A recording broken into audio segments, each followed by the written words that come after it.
বিকেলবেলা একটু সাজুগুজু করে নিয়েছিলাম, কেন না বাড়ির একদম সামনের বাড়িতে একটা ইনভিটেশন ছিল বার্থডে পার্টির, আর এটা হচ্ছে বার্থডে গার্ল।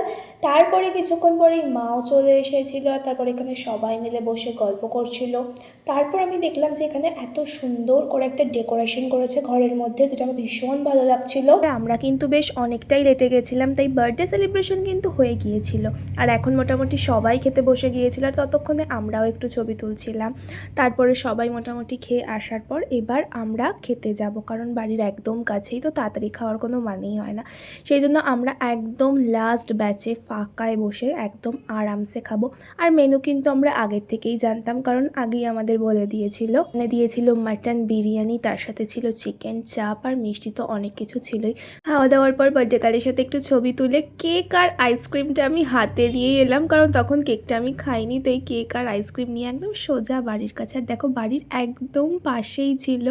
তো যাই হোক, ভিডিওটা কেমন লাগলো কমেন্ট করে অবশ্যই জানিয়ে। দেখা হচ্ছে তোমাদের সাথে একটা নতুন ভিডিওতে।